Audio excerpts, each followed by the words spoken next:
paiement, vos modes de livraison et vos stocks, vous allez pouvoir créer des produits. Alors pour cela, rien de plus simple, cliquez sur Liste, Ajouter un produit. Il faut bien toujours définir d'abord l'organisation dans laquelle vous souhaitez intégrer ce produit et puis vous aurez par la suite la possibilité de rajouter d'autres organisations. En cliquant sur Ajouter un produit, on ouvre 5 onglets, Général, Catégorie, Variation, Adresse, Organisation. Général va nous permettre de définir les informations principales du produit, son nom, sa référence, sa description, son image, s'il est ouvert, et dans ces cas-là, les infos d'ouverture, les options de visibilité du produit, quand l'utilisateur est non connecté et quand l'utilisateur est connecté, et si le produit est publié.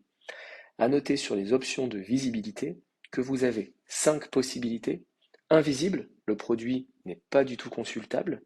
Masqué, le produit est consultable mais on ne voit pas la description, ce qui peut être intéressant lorsqu'on veut cacher un code promo ou un lien d'affiliation.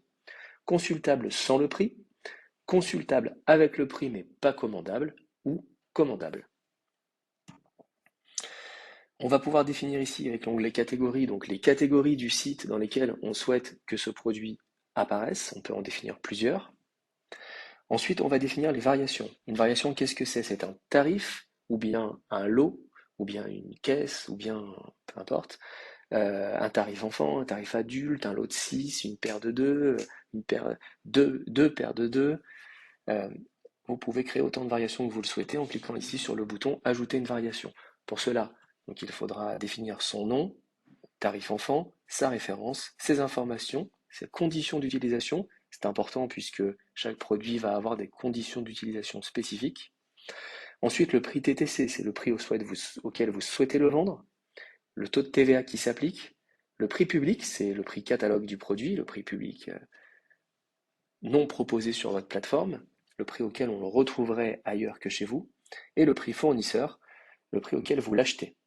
Ensuite, le poids de ce produit, puisque nous avons vu tout à l'heure que le mode de livraison permettait de configurer des tarifs en fonction d'un certain poids.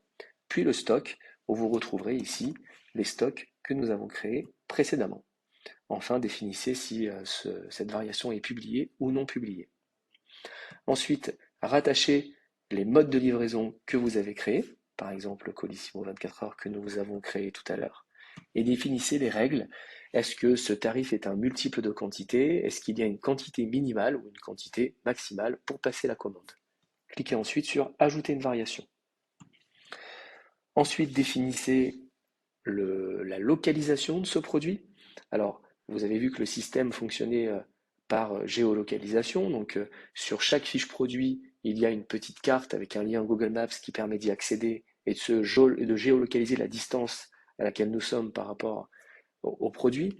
Donc, pour cela, tapez l'adresse du produit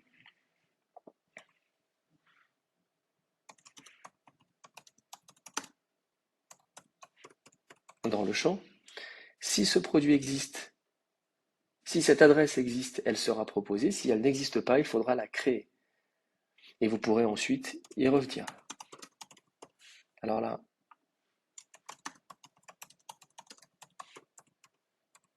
tapez l'adresse le plus précisément possible.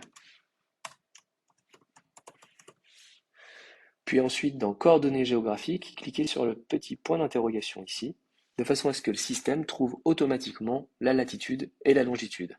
Cliquez ensuite sur Ajouter une adresse, de façon à ce que ce point GPS soit enregistré dans le catalogue. Enfin, Organisation.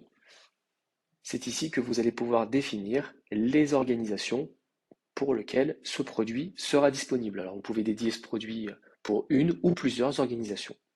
Une fois que ces 5 onglets sont remplis, vous pouvez cliquer sur Ajouter un produit et vous retrouverez ce produit dans la liste de vos produits dédiés à cette organisation.